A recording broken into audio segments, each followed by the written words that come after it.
നമസ്കാരം. യൂറോപ്പിലും Singapore, Hong Kong തുടങ്ങിയ ഏഷ്യൻ രാജ്യങ്ങളിൽ ഒരുപോലെ പ്രചാരത്തിലുള്ള ഒരു ഡിഷാണ് ഡക്ക് ബ്രസ്റ്റ്.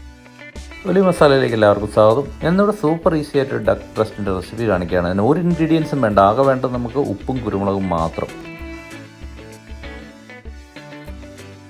ഈ ഡക്ക് ബ്രസ്റ്റ് നമ്മളത് സെപ്പറേറ്റ് ചെയ്തിട്ടുണ്ട്. ഇനി ചെയ്യാനുള്ളത് ഇതിൻ്റെ സ്കിന്നിൽ ഇതുപോലെ നമുക്ക് കത്തി കൊണ്ടൊന്ന് വരഞ്ഞെടുക്കണം. കുറച്ച് നേരം ഫ്രീസറിൽ വെച്ചിട്ടൊന്ന് സെമി ഫ്രോസൺ ആക്കിയിട്ട് നമ്മളിതുപോലെ നൈഫിന് വരയുകയാണെങ്കിൽ വരയാൻ എളുപ്പമുണ്ടാവും.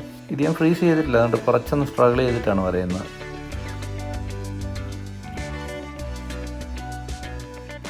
അതിനുശേഷം നമുക്കതൊന്ന് ഉപ്പും കുരുമുളകും ഉപയോഗിച്ച് സീസൺ ചെയ്തെടുക്കാം.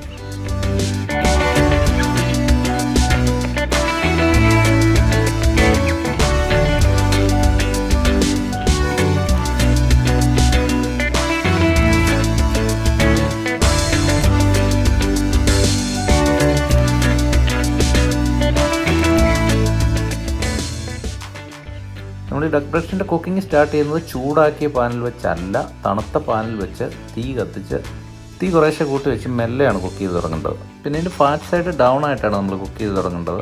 നല്ല ചൂടുള്ള പാനിലേക്ക് ഈ ഫാറ്റ് സൈഡ് വെച്ച് കഴിഞ്ഞാൽ അത് കരിഞ്ഞു പോവുകയുള്ളൂ. അത് നമുക്ക് വേണ്ടത് അതിൻ്റെ ഉള്ളിൽ നിന്ന് പതുക്കെ ഈ ഫാറ്റ് ഉരുകി റെൻഡർ ചെയ്ത് പുറത്തേക്ക് വന്ന് സ്കിന്ന് ക്രിസ്പി ആയിട്ട് വരിക. ചെറിയ ചൂടിൽ അതിൻ്റെ ഫാറ്റ് ഉരുകി തുടങ്ങി തീ കുറേശ്ശെ കൂട്ടി നമ്മൾ അങ്ങനെയാണ് അത് ക്രിസ്പി ആക്കുന്നത്. ഇപ്പോൾ ഈ ഡക്കിൻ്റെ സ്കിന്നിനകത്ത് നല്ലപോലെ ഫാറ്റ് ഉരുകി വെളിയിലേക്ക് പാനിലേക്ക് വന്നിട്ടുണ്ട്.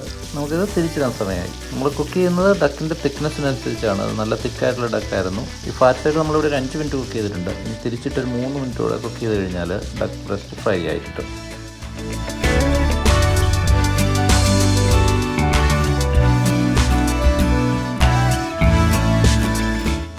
ഇനി ഇഷ്ടമുള്ളവർക്ക് ഈ ഡക്ക് ഫാറ്റ് വീണ്ടും പല സാധനങ്ങളും കുക്ക് ചെയ്യാൻ വേണ്ടിയിട്ട് ഉപയോഗിക്കാം. ഞാനിവിടെ ചെയ്യാൻ പോകുന്നത് കുറച്ച് പൊട്ടറ്റോ വെഡ്ജസ് ഇതിനകത്തിട്ട് ഫ്രൈ ചെയ്തെടുക്കാൻ പോവാണ്.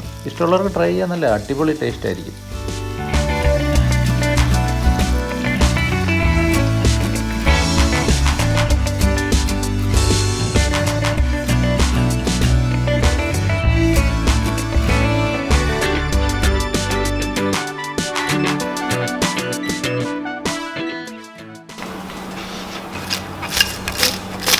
ഇനി ഡക്ക് ബ്രസ്റ്റ് ഒന്ന് തണുത്തതിന് ശേഷം നമുക്ക് സ്ലൈസ് ചെയ്തെടുക്കാം. അതിൻ്റെ ഫാറ്റ് എല്ലാം തന്നെ ഉരുകി പോയിട്ടുണ്ട്.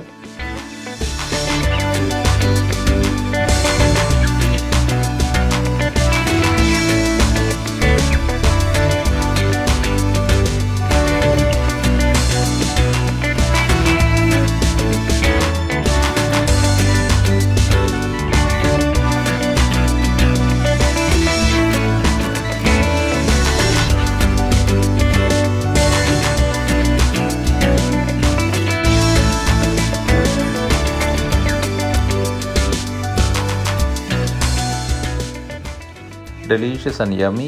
ഈ എപ്പിസോഡ് കണ്ട എല്ലാവർക്കും നന്ദി. മറ്റൊരു മറുനാടൻ റെസിപ്പിയുമായിട്ട് വീണ്ടും കാണാം.